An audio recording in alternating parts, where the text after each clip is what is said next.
This is a Geek Leader podcast, and I'm your host, John Rauda. This show is all about helping us grow as leaders, become better technologists, and improve our lives both at work and at home. I hope you enjoy the show and learn a lot.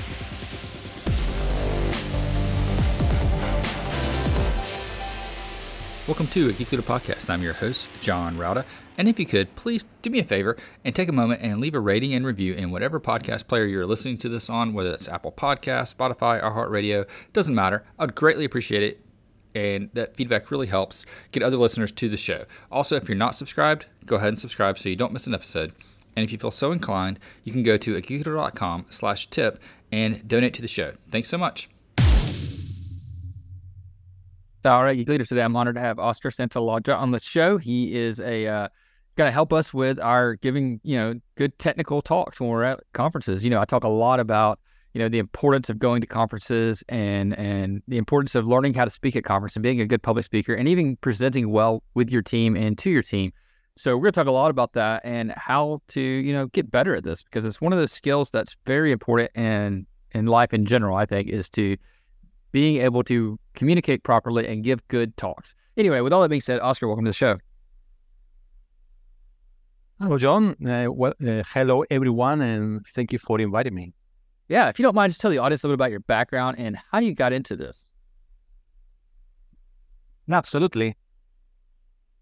So I am from Peru. My home city is Iquitos, which is, if you have heard from that, is still said to be the largest city in the world that cannot be accessed by road. So you have to use the river or the plane, of course, to reach other places. So I was born there, a tropical place. But then when I was a teenager, I moved to Lima, in which I continued my studies, and I decided to study electronics engineering, as I was good at math, and I was like physics. So I did my studies there, and when I was graduating in the year 1999, during those times, that was you might remember the telecommunication boom, because the internet, the main reason is the internet has just started to become commercial. So people wanted more speed and more, to be available everywhere in the world. So there were a lot of building infrastructure, fiber optics, and all type of infrastructure. And then at the same time, in parallel, the mobile networks were also booming. So it was this telecommunication boom. And we were very excited, the ones who graduated during those years. I was, during my first years, I was working in system administration, very excited about learning Linux. That sounds like the right thing to learn and to master. At that time, for everybody who was techie. So I worked in system administration, technical support, mostly in public services in the government in Peru, and also in cybersecurity. So a few years later, I was interested in learning more deeply about cybersecurity and telecommunication. So I decided to start looking for some masters. And I tried a few places mostly in Europe and North America. And the one I got a scholarship. I got a scholarship to come to Finland to study a master in mobile computing, service and security. Which at that time was the university was called Helsinki University of Technology. Today it's called Aalto University. So I came to study here. And I like it very much, how close the universities and the companies, the industry are here. I was really impressed how close these circles are. So I decided to stay here in Finland and make my career here. And in my first years as a specialist, when I just graduated, at that time, I saw myself that in the long-term future, I would become 100% technical specialist, very, very expert, like guru in something like Linux, for instance, or telecommunications, cybersecurity.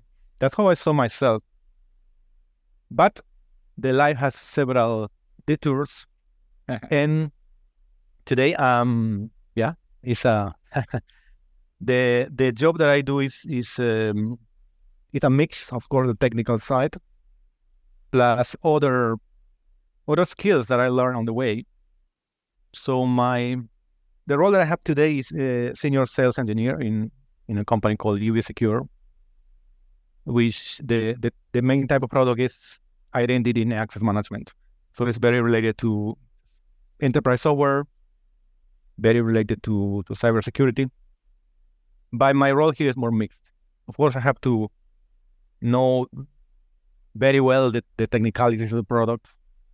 I need to often get my hands dirty still. But I have to use also my creativity and persuasion skills, presentation skills that I learned through this year. And also I am actually also have a podcast there. I am the host of the podcast. It's called Let's Talk About the Identity. Also, I am leading the product training program. So it's a very mixed combination of activities and skills that I do. And how I reached that moment is because at some point when I was having my first jobs here in Finland, I had the calling, the motivation. Something was pulling me to pay attention to the talks, presentations, demos that were available on video in like YouTube, sites like that, from the best presenters, the best speakers in the technology industry. So many people when they are interested in public speaking, they say, well, let's say Barack Obama or politicians or head of state, people from history. Of course, most of these people are also inspiring, great speakers. But I got more engaged into the people who are in our industry, technology industry, such people like obviously Steve Jobs, Jack Dorsey, Elon Musk made amazing demos. So people like them. And I decided to analyze why they were so effective, so inspiring, what people really wanted to work with them, wanted to buy their products, everything like that. So I analyzed that, and the first product of that was a book that I self-published first, was called Create and Deliver a Killer Product Demo. So I self-published that book, and actually a bit more than 1 year later, I received a mysterious email from a publisher, from A-Press, telling me, okay, they found the video of my crowdfunding campaign for that book. And they noticed that I had published the book already, self-published the book. So they say, let's have a call and let's see if we can discuss one book for you. So we decided to republish this book, Create and Deliver a Killer Product Demo, with A-Press. That was in 2018. And then they offered me the opportunity to have a second book, which is Raw of the Tech Stage. This is my latest book. And in this one, when I was thinking what would be the structure of the book, to me, I was always thinking of the best speakers in tech, how to compile their best presentation, their best moments, their best skills, some of their stories, put them together in a book. And that's what I did. I created this book. It has 10, I call it secrets, 10 main secrets of these people, starting from storytelling, demos, metaphors, data visualizations, passion, props, presentation hacks, interaction, staging, and memory. So I compiled all this and I published a book on end of 2020. And so tell me this. Years I continue. Yes. When you decided to, write your first book and, about delivering a killer product demo, and you got that, published, and obviously it was successful, and they wanted you to write another one. What made you decide that, okay, writing is where I want to go now? Like, it's kind of like the thing that I'm interested in, or is that something you're interested in, or is it just like, hey, I've got the skill of, giving good presentations and talking, and I want to share that with other people? Which one? What do you think it was? Well, definitely it's both. I like writing actually. Before the first book, I was doing some blogs occasionally from time to time. Yeah. I like the idea of writing, and I learned a lot for the first book. Definitely, that's where I decided, okay, I'm going to publish a book. I had to be really good at that, so I started reading books, and was very, very determined to learn a lot, and I like it, and I like the idea of publishing a book. But of course, it's quite a lot of work. So yeah, I still do blogging, for instance, but I know it takes time. Yeah, so writing is a lot of work. Yeah, definitely. Yeah, I still feel it. I still feel that it's a lot of work. Also because I'm more how to say, more demanding with myself about I have to write well. So that I know it's a lot of work, but I still like it. I most likely I will write more in the future. I don't have any book writing in right now, but I think that will happen in the future when I have one idea that gives me enough motivation to jump into that project again. Yeah. So I know one of the things that you do is you help as a speaking coach for some TEDx events, and I've spoken at a TEDx event, and I definitely took advantage of speaking coaches that were made available, and I think that's really important and helpful. What are some of the common mistakes that you see people when they're giving their first TEDx talk or their first tech talk at all that they're going to be making that are kind of easy to solve? Yeah, and actually, congratulations for having a TEDx talk. I watched it. Yeah, definitely, it's thank you. Fantastic that people share ideas from all type of ideas, and yours is fantastic for this audience. Typical mistake speakers make is one is very typical, is that you start with an empty PowerPoint slide, empty PowerPoint file. You said, okay, today I have to give this presentation. Well, not today, but I have to give this presentation, and today, to start with my preparation, I open PowerPoint and start just throwing my ideas. And I throw my ideas in whatever order they come. So, and that is common. That happens very often. I've done it myself in the past before I learned better ways to do it. And what is wrong with that? It goes more into the structure, because if you just put the ideas, well, and then you analyze that, you'll see there's no structure, or the structure is really bad. So the best is to don't go to PowerPoint, but either pen or paper or in a electronic way, take your notes and fix what is the main message you want to convey. That's the most important thing. So when I'm trying to do that, what I create like an outline. Is that what you would recommend doing? Like I use the what is it called, notes and on your iPad or whatever. I create like a little brief outline of the topics that I want to hit, and the goal that I want for this talk to have. Is that what you would recommend? Yeah, exactly. You can have one goal or one main message, and then the typically 3 points. Normally recommended 3 points because people remember the most. But sometimes, if you are talking about the 10 principles or the 10 things, it's a different number. But you have the structure that is 10 points or 3 points. That's the structure that you define first. It's visually you see, okay, it's 3 or it's 10, and then you go into each of them. You start in a balanced way. You have to put enough ideas, supporting points, to make it interesting. Of course, supporting points with examples or stories, or sometimes quotes, can be statistics. Those supporting points to each of them.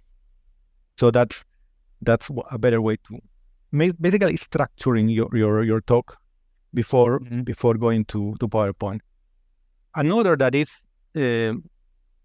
it's very common, especially in the technology circles is speaking or writing or communicating in general too abstract. So being really too abstract, and that's very common because writing is way more common, super abstract. You read something and if you cannot imagine, if you cannot paint any picture in your mind after 2-3 paragraphs, that's super abstract because it's just talking abstract things, and it's super common.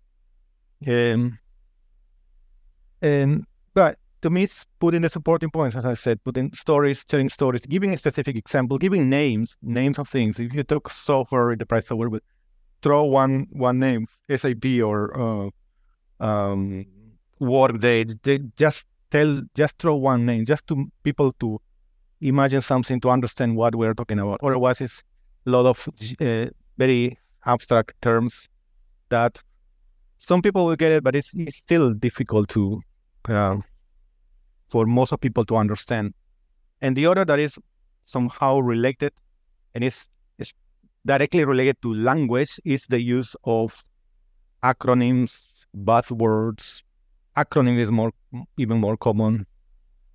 If you put too much, if you don't say, when you introduce one acronym, you should say what it means the first time you say it, unless it's super obvious. I mean, it's super obvious. But people abuse on that, start throwing acronyms from the very first until the very end of the talk, and that's something. And that relates to that the speaker cannot put themselves in their audience's shoes, cannot imagine that the audience might not have the same level of understanding, doesn't know the jargon, doesn't know the acronyms, or not all of them at least. Those are to me the three main typical mistakes. As I said, start with an empty PowerPoint, using abstract language, and also using too many acronyms, buzzwords. Yeah, I agree. I hate it when I hear talk where they're just throwing out acronyms, especially like sometimes acronyms, can mean two different things. The same acronym, depending on if you're in software development or if you're in, some other field, could mean the exact same thing, and you don't realize it when people are saying it. So yeah, I don't like the overuse of acronyms, and I definitely don't like it unless you've clarified what it is the first time you use it, so that people are on the same page. Because sometimes somebody can think it's something totally different, and it happens sometimes. Yeah. So yeah, absolutely. Like MVP. People say MVP. I think most valuable player. Some people think minimal viable product. And they're the same acronym, but they mean two different things. So if I'm in a sports line, I've been watching football, and someone says, "Hey, what's the MVP?" I'm thinking, "Yeah, that's your most valuable, player, your most valuable product." And they're saying, "No, it's the minimal valuable product," which is almost the exact opposite. That's a really good example. Definitely an important thing to do when people are talking. What about the actual mechanics of it? Because I know whenever I see, I teach a class part-time at Winthrop University, and I'll have my students sometimes give talks in class, and I'll tell them to make this a 5-minute talk. And it's very, very rare that anybody actually hits 5 minutes. They always go over. What are some things that people can do to keep their talks, tight? Because when you're giving a TED talk or anything else like that, you have a specific time limit that you've got to hit, especially with TED. They want you, under that certain, whether it's a 12-minute talk or 17-minute talk, whatever it is, they want you in that tight time range. What advice do you have for people to keep their talks tight and correct when it comes to time limit? Yeah, that's definitely good. Even for TEDx, even 18 sounds like, I know if you can talk a lot, but not really. You need to have to compress a lot. I would say it starts with the structure. So define the structure very well, so you can, and you define in advance of it. If you have only 5 minutes, I don't think you have time for 3 points unless you go very quickly each of them. So you have to decide how many points you will have in advance, and it's about structure first of all. Very clear what are your points. If you want to give examples, you have to decide which one are the best ones, what the best story or the best statistic quote that you want to show, and drop everything else. And of course, you need to practice until it goes, it hits the let's say 5 minutes, because first you prepare. It looks like, okay, you don't, for instance, if it's in an outline or a PowerPoint, you don't know how many minutes will take. So you have to start practicing. And at first, when you practice first, that's not your real speed. It will be maybe too slow.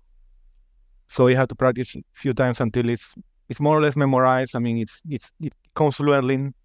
You know the points very well in the order, so you know how long it takes. So practicing, rehearsing a few times until you know the average and you are sure this is the length. And one thing I do for preparation when I'm already rehearsing, aiming to hit the right time is to record myself. So I record myself, at least audio. That's what I do most commonly. Sometimes video, but most commonly audio, because in audio you can record 2 times, let's say, on your phone. Then you go for a walk or do something else when you're going for lunch or whatever you go for a walk, and start listening to that, and that will also give you ideas how to improve.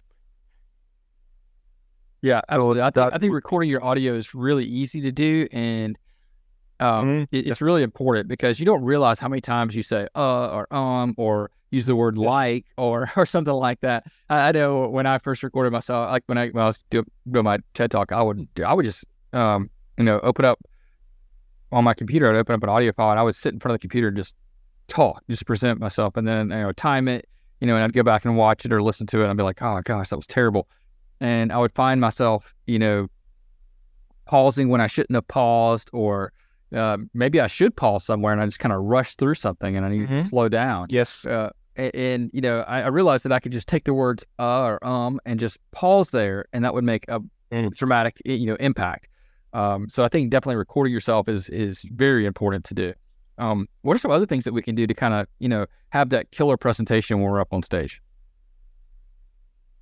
Yeah, for presentations on stage, to me, from the as soon as I release the book, the Rock the Tech stage, I've been asked, okay, there are 10 of these secrets. What are the top 3, the most important ones? So I will go to these 3 briefly.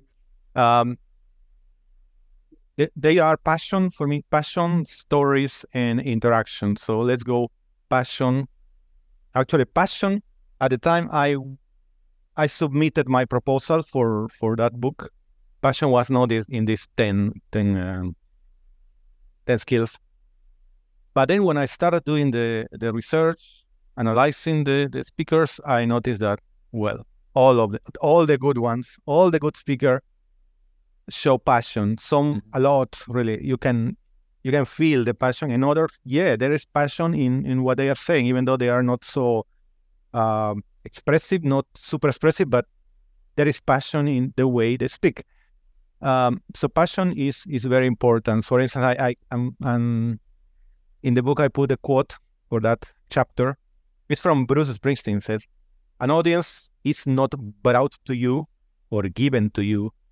It is something that you fight for." So means that you really need to ignite your audience. That's very important. Yes. And you might have, I'm sure you're talking about passion, and I'm sure that you have in your mind some speakers who are passionate about. So for me, that's very important. And as I said, you don't have to be very super expressive. It's just your own way. One of the things I recommend, this is my most practical advice about this point, is that speak only topics that you are really passionate about. Because I noticed, and also in my own experience in the past, I wanted to speak, let's say, the hot topics. So if today hot topics, let's say artificial intelligence, okay, if I work on that, so this is the work I do daily or very connected to the activities I do today, well, that's great. But if something that I don't really work so much on that, It will take me a lot of effort to understand the concepts, to tell stories. So it's not a good idea. It's better speak on topics that you really know very well, you are passionate about that. It can be a topic that has been spoken hundreds of times. So hundreds of times you have seen that in conferences, but it doesn't matter. It's about your own perspective, your own stories, your own lessons learned. So that's very, very useful. So that's my best piece of advice about passion. Then it comes stories, which is a huge topic, right? We could talk about hours about stories. Stories, again, in most speakers, the most successful speakers, most successful leaders in technology, so CEOs or CTOs, most of these personalities, most of them use the stories. Some use a lot, some use more moderately, but yes, the stories are there. Stories are good because they're sticky. They stick in people's minds. So that's probably one of the most tangible ways to see the value of stories. They are really sticking in people's mind. People remember. So you can speak 10 minutes, 1 hour. People can be very interested in your talk. But when they leave the room, they will remember very few things. Among these very few things will be the stories you shared. So stories stick in people's mind. One of the things I like to say always is that stories humanize technology. Stories humanize technology because some technology is so, as I mentioned, abstract. It's so difficult to understand when it's a new idea, a new invention, that just talking about technology it will be so hard to convince people of the value. So you have to find the stories to humanize that technology you have, and that's to me the most important things. One example I will give you is there is one entrepreneur, Jean-Marie Chen. He is one of the founders and CEO of Embrace Innovation, used to be called before, which they had portable baby incubators. But when she started talk, she started telling stories of a very, very tiny baby who is in one person, between one person's two hands, and look like the baby is sleeping, but actually is struggling to survive. And that's the story, that's the reality from hundreds of thousands of people in the poorest and most remote places in the world. And for that big problem, there is a solution, and the solution is an incubator that is technically doesn't require power supply, has other technicalities.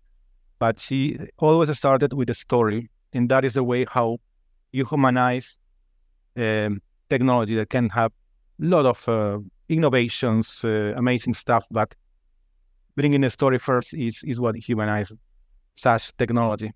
Yeah, I think having good stories is really important. I think it's one of the things that you don't really do it's important to do when you're giving a talk, but it's also important to do when you're in a conference room talking with your team or trying to pitch an idea.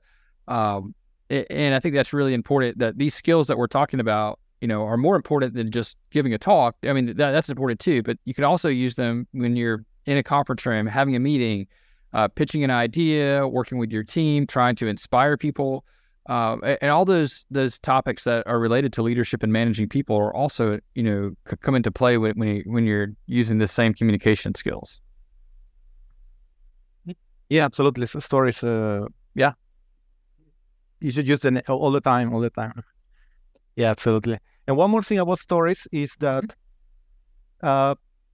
when you go to the stage, people maybe they are sitting in front of you because of your topic sounds super interesting to them. So I want to hear this topic. I don't know who you are, but I'm going to speak to listen to you.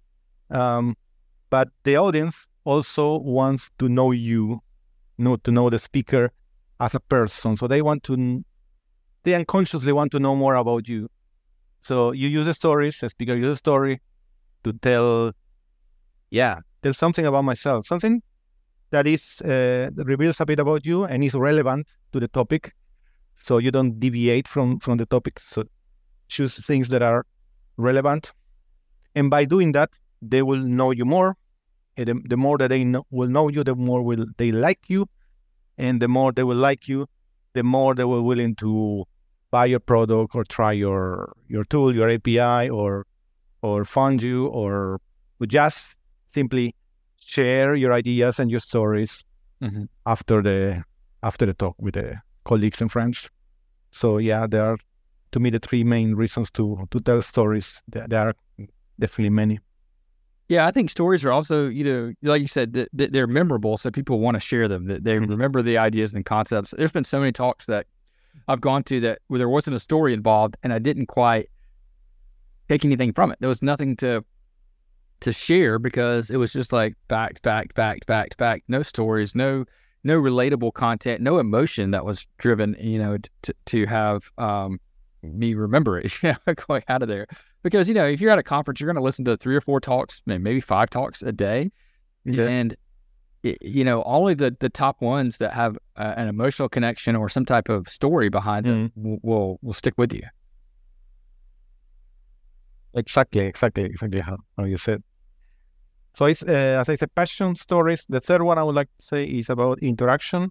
Interaction is being always important, but now even more because we're using a lot of virtual conferences, virtual meetings.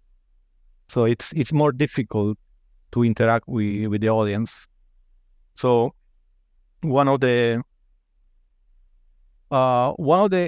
simplest tools are just questions, asking questions. There are two main types of questions that are useful for this.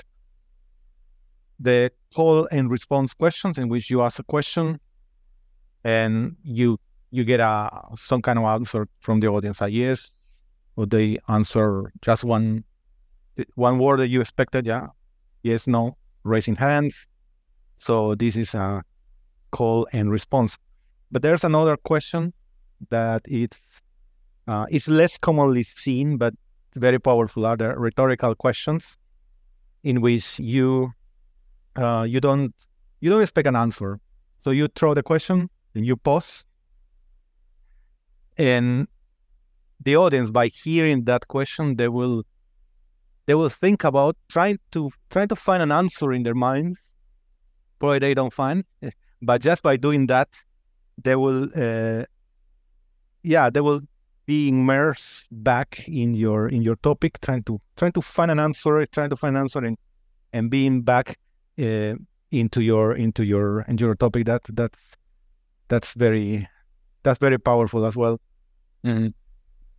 Yeah, absolutely. I think I love it when they ask a question and you respond, but also like sometimes it's ask a question to your neighbor, or if you're in a room, so have some interaction that way as well, which is something that becomes a little bit different and memorable, too. What are some other things when you're online and I think giving talks virtually is really hard.